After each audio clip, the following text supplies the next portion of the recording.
Hello friends, now started our new lesson 3.6 news flash. आज हमारा new lesson start हो रहा है। उसका हम स्टार्ट करेंगे match the picture and headline and the news items. यहाँ पर कुछ न्यूज़ के आइटम्स दिए हैं और साथ में हेडलाइंस भी दी है। इसको हमको मैच करना है कि कौन सी हेडलाइन कौन से न्यूज़ की है। रियो de Janeiro Tuesday, 8 March 2016. This is a heartwarming story of the friendship between a penguin and a 71-year-old Brazilian man called João Pereira de Souza.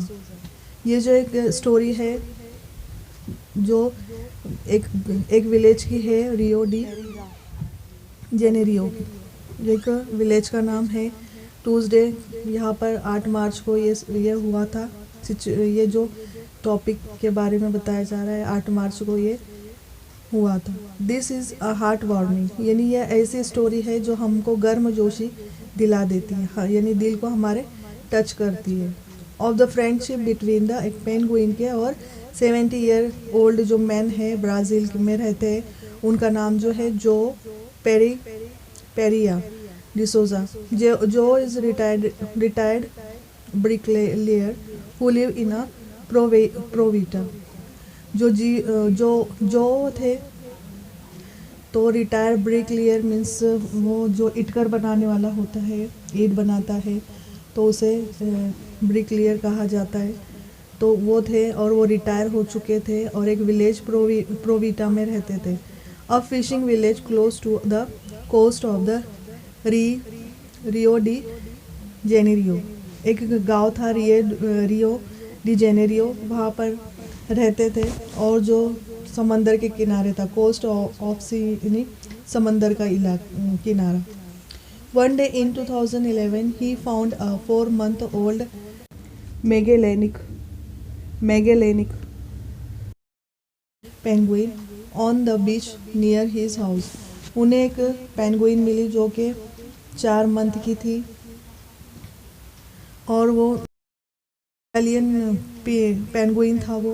The penguin was starving and was covered in oil. और वो जो penguin जब उनको मिला तो वो थर थर काँप रहा था। स्टार्विंग यानी थर थर आना, काँपना, और उसको यानी वो पूरा ऑयल से भरा हुआ था। जो बोथ हिम होम, और जो ने क्या किया, उसे अपने घर लेकर गए। ओवर अ वीक जो gently clean the penguins feathers and feed him sardines fish till the birds was stronger। और जो ने उनको घर पर ले जाने के बाद उसके जो फेदर थे और पूरे ऑयल में भरे हुए थे वो उन्होंने क्लीन किए और उसे खाने के लिए सार्डिनेस एक किस्म की फ़िश का नाम है, उसे खाने के लिए दिए उस बर्ड्स को। तो वो बर्ड क्या हो गया, स्ट्रॉन्गर हो गया। After that Joe try to release him in the sea but ever time the bird swam back to his home. जो थे वो उसे समंदर में छोड़ देना चाहते थे, लेकिन वो क्या करती थी, जो बर्ड था वो वापस घर पर आ जाता था। Joe name the pen Dindim stay with Joe for nearly 11 months। In February he got new feather and coat one day. Joe ने पेंगुइन का नाम डिंडिम रखा था और वो जो के साथ ही अपनी रहती थी। करीबन 11 मंथ तक वो जो के साथ थी। और फरवरी ही गॉट न्यू फेदर्स और कोट। उनको फरवरी में न्यू फेदर्स यानी उसको नए पर और कोट आ गया था। One day he disappear, people thoughts Dindim had left Joe's house. और वो एक दिन अचानक से क्या हो गया, वो गायब हो गई। तो लोगों को ऐसे लगने लगा कि डिंडिम जो है वो जो का घर छोड़कर चली गई है। इमेजिन जो surprise when a few months later, यानी जो को जब सरप्राइज हुआ कि कुछ मंथ बाद जो थी Dindim walk up to him on the beach and return home with him. और उन लोगों ने देखा कि वहाँ पर वॉकअप यानी उसके साथ आ रही है जो के साथ उसके घर। तो वो कुछ मंथ के बाद। For the last 5 years Dindim has been following this routine. और 5 साल तक वो कंटिन्यू ऐसे ही रूटीन करते रही। वो जाती थी और वापस आ जाती थी। He goes away toward the end of the January and return in June. और वो हमेशा क्या करती थी, जनवरी में चले जाती थी और जून में वापस आ जाती थी। वेयर डज ही गो, वो कहाँ जाती थी? Magellanic penguins swim thousands of kilometers to go to their breeding spot on the southern coast of the Argentina and the Chile. Magellanic penguin जो उसके बारे में बताया गया है कि ये जो टिप ऑफ साउथ यानी ये टॉप में रहता था साउथ अमेरिका में, and the surrounding is Iceland, और आइसलैंड के आसपास रहता था. That has a pink mark above the eyes, उसके आइज के ऊपर जो रहता था पिंक मार्क रहता था. And two broad black bark and the neck and the upper chest, और उसके ऊपर चेस्ट के ऊपर कुछ ब्लैक कलर के कुछ ऐसे साइंस होते थे. तो ये हमको उसकी खासियत बताएगी. वो थाउजेंड्स किलोमीटर जाकर और वो अब वहाँ पर स्पॉट पे जाके और southern coast of the Argentina and Chile every year वो ऐसे ही करता था, वो जाता था और वापस आता था. Every year Dim makes the trip south and the swim back home to stay with Joe again, और वो हर साल ऐसे ही करता था कि वहाँ जाकर घूम कर आता था और जो के साथ आकर रहता था. You are not allowed to keep wild animal as pet in Brazil. Brazil के अंदर ऐसा नियम बनाया गया था, कायदा था कि पेट एनिमल वो ढक नहीं सकते थे, कोई भी जानवर पाल नहीं सकते थे. But it is the rare case, ये बहुत अलग केस था. It is Dindim the Magellanic penguin who choose to stay with his human friend every year. ये तो एक ऐसे पेंगुइन था जो खुद अपनी मर्जी से किसी इंसान के साथ रह रहा था, तो इसको कोई यानी कोई इसके रोक नहीं सकता था इस बात को, वो अपनी खुशी से रहता था. Ahmedabad, February 15, 2016. A team of Indian and the German scientists working near Bhuj in the Kutch region of Gujarat had found a big fossil of a dinosaur in hill in Loriya village. यहाँ पर हमको अहमदाबाद की news बताई गई जो फरवरी 15 को हुई है 2016 में. टीम यानी एक इंडिया की टीम थी और एक जर्मन साइंटिस्ट की टीम थी वहाँ पर working near the Bhuj in the Kutch, और वो कहाँ काम कर रही थी? भुज में, कच्छ के इलाके में. तो गुजरात में आता है ये भुज. और had found a big fossil, यानी उनको वहाँ पर एक फॉसिल मिली. फॉसिल मीन्स ऐसे जो निशानात मिले जो डायनासोर के जो पत्थरों में दब चुके थे.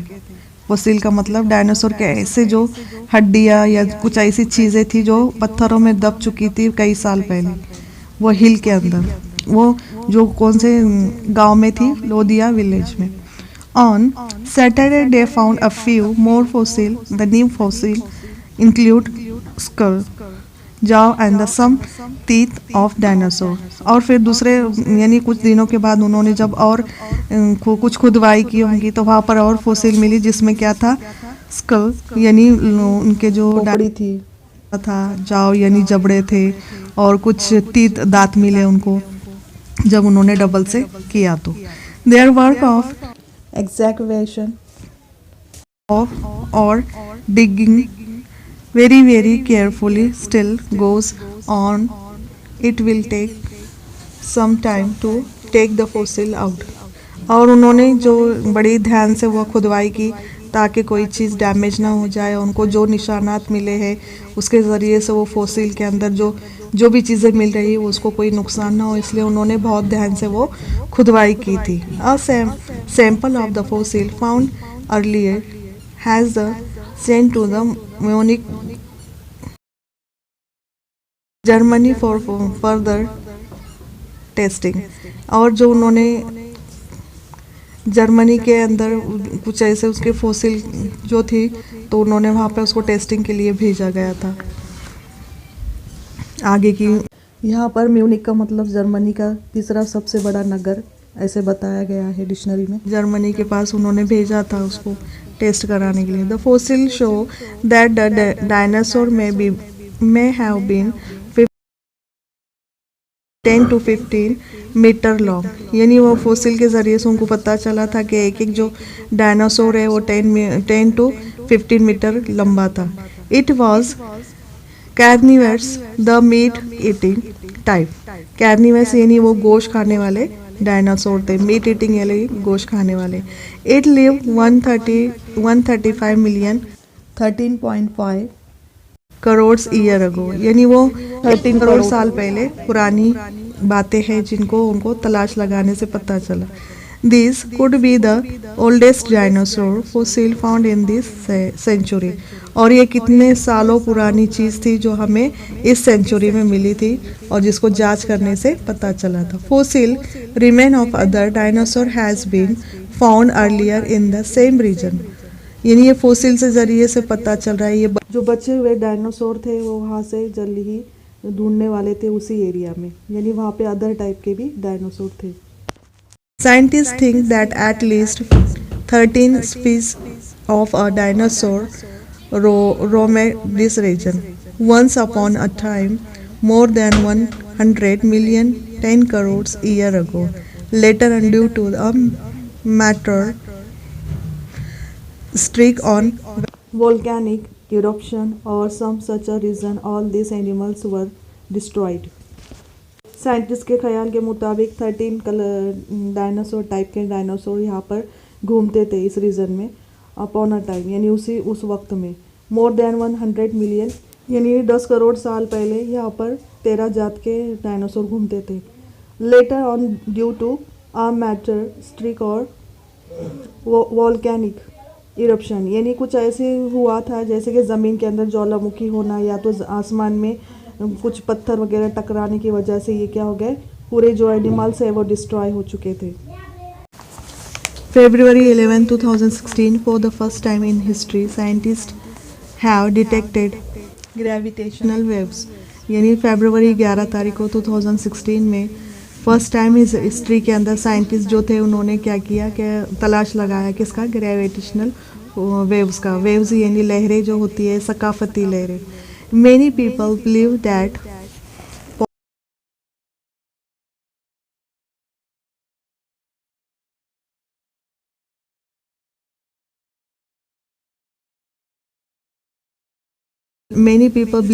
this could be the greatest discovery of this century। ये सबसे बड़ी डिस्कवरी है, यानी सर्च किया, तलाश लगाया हुआ है इस सेंचुरी में। It was made possible by the advance LIGO project. यानी ये जो प्रोजेक्ट था लीगो नाम का, तो ये इसके लिए एडवांस इन्होंने काम किया था इस प्रोजेक्ट के लिए। प्रोजेक्ट का फुल फॉर्म, लीगो का फुल फॉर्म बताया गया है laser interferometer set up for this gravitational wave. ये इसी के लिए उन्होंने सेट किया था, फोर्स का पता लगाने के लिए, वेव्स का पता लगाने के लिए। The LIGO project include 2 identical wave. उन्होंने लीगो फोर्स के ज़रिए से उन्होंने 2 वेव्स को आइडेंटिफाई किया है। Detected located about 3000 kilometre away from each other. यानी उन्होंने एक साइड पे अगर यहाँ से प्रोजेक्ट स्टार्ट किया है तो 3000 की दूरी पर दूसरा उन्होंने लगाया हुआ था ये वेव का पता लगाने के लिए। Einstein, the great man of scientists, had guessed long ago that these waves exist, but in this day there was no way to prove that। ये इंस्टाइन जो था, जो ग्रेटेस्ट साइंटिस्ट है, उन्होंने गेस किया था इसके बारे में बहुत साल पहले, लेकिन ये उनको प्रूव करने के लिए उनके पास कोई जरिया नहीं था, कोई रास्ता नहीं था। After nearly 100 years he had been proved right by a group of about 900 scientists working on the project in many nations include India। और 900 साइंटिस्ट जो थे इन्होंने इसके ऊपर काम किया, और जिसमें हमारे इंडिया के भी कुछ साइंटिस्ट थे, और उन्होंने सब ने देखा कि ग्रेविटेशनल फोर्स के बारे में पूरे ग्रुप ने मिलकर ये प्रूव किया। करीबन 100 साल बाद उन्होंने पता लगाया। Gravitational waves are ripple in the fabric of space time that travel outwards from their source. They are generated in certain gravitational interaction। Scientific language में रिपल का मीनिंग बताया गया है स्मॉल वेव और series of the wave on the surface of water, especially as caused by a slight breezing or an object dropping into it। इसका मतलब है कि यानी छोटी किस्म की वेव जो लहरें होती है, series of waves on the surface of water, यानी पानी के ऊपर जो वेव्स आती है हल्की हल्की सी, तो उसके ज़रिए से स्पेशली कॉजेस, वो लहरों के ज़रिए से पैदा होने वाली स्लाइट ब्रीज, यानी कुछ हवाएं जो ऑब्जेक्ट ड्रॉपिंग इनटू इट, उसके अंदर वो हवाओं की वजह से कुछ ऑब्जेक्ट ड्रॉपिंग होते हैं, तो इसका मतलब रिपल का मतलब ये बताया गया। They are generate in certain gravitational interaction, तो वो कुछ जनरेट करते ग्रेविटेशनल इंटरेक्शन उसके अंदर। On 11 February 2016 the LIGO scientists collaboration and the Virgo collaboration team announced that they had made the first observation of gravitational waves caused by two black holes colliding against each other about 1 billion light year ago। यानी जब उन्होंने 11 February 2016 को उन्होंने LIGO के जो scientist थे, जिनकी team थी collaboration and the Virgo collaboration, ये दो जो टीम थी, उन्होंने अनाउंस किया कि जो फर्स्ट टाइम उन्होंने ऑब्जर्वेशन में जो ग्रेविटेशनल वेव्स थी उन्होंने उसकी वजह जानी by the two black hole, किसके ज़रिए, दो ब्लैक होल के ज़रिए, कोलिडिंग अगेंस्ट ईच अदर, यानी वो एक दूसरे के अगेंस्ट में थे, about 1 million lights year ago. अब ये जो है पूरा साइंटिकल इससे बताया गया कि लाइट ईयर अगो, यानी ये लाइट ईयर कुछ स्पेसिफिक टाइम के हिसाब से होता है, इस हिसाब से उन्होंने उसका पता लगाया। डिटेक्टिंग द रिपल और wave is a remarking accomplishment, और उन्होंने उसका पता लगा लिया रिपल ऑफ मार्केस वेव के ज़रिए से, जो भी उनके अंदर वेव्स आती है उसके ज़रिए से रिमार्क किया उन्होंने, अकम्पलिशमेंट यानी उनका जो उनके वो सब चीज़ें समझ में आई। और लाइट ईयर का मतलब है कि लाइट ईयर जो होता है वो माइल्स में किया जाता है, जिसका मतलब होता है not a unit of time, ये एक यूनिट टाइम का यूनिट नहीं है, ये डिस्टेंस ऑफ द टाइम, यानी लाइट ईयर जो होता है the distance light travel in 1 year. तो ये हमारे को ये मीनिंग बताया गया यहाँ पे लाइट ईयर का। यहाँ पर मैंने न्यूज़ और हेडलाइन एक दूसरे को ज्वाइन कर दी हो, यहाँ पर देखकर आप देख सकते हो।